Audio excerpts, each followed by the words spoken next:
হাইমচরের মেঘনায় 40,000 metre নিষিদ্ধ জাল পুড়িয়ে ধ্বংস। চাঁদপুরের হাইমচর উপজেলার মেঘনা নদীতে ছোট প্রজাতির মাছ ধ্বংসকারী নিষিদ্ধ 40,000 মিটার চলঘেরা জাল, 20টি চায়না চাই ও 5টি চিংড়ি পোনা নির্ধারণকারী পুশ জাল জব্দ করে আগুনে পুড়িয়ে বিনষ্ট করা হয়েছে। শুক্রবার 17 মে সকালে এসব তথ্য জানান হাইমচর উপজেলা জ্যেষ্ঠ মৎস্য কর্মকর্তা অতিরিক্ত দায়িত্ব মোহাম্মদ মাহবুব রশিদ। এর আগেও বৃহস্পতিবার বিকেল থেকে সন্ধ্যা পর্যন্ত হাইমচর উপজেলার চরবরুবি এলাকায় টর্চুর সহ বিভিন্ন চরাঞ্চলে ও খালে গোপন সংবাদের ভিত্তিতে হাইমচর উপজেলা মৎস্য অধিদপ্তর অভিযান পরিচালনা করে।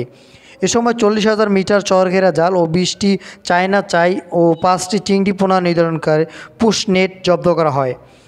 উপজেলা মৎস্য কর্মকর্তা মাহবুব রশিদ জানান, জব্দকৃত জাল ও চাই হাইমচর উপজেলা নির্বাহী কর্মকর্তা উম্মে সালমা জরনিন তিশার অনুমতিক্রমে আগুনে পুড়িয়ে বিনষ্ট করা হয়। দেশীয় প্রজাতির মাছ ও রেণু পোনা রক্ষায় এই ধরনের অভিযান অব্যাহত থাকবে।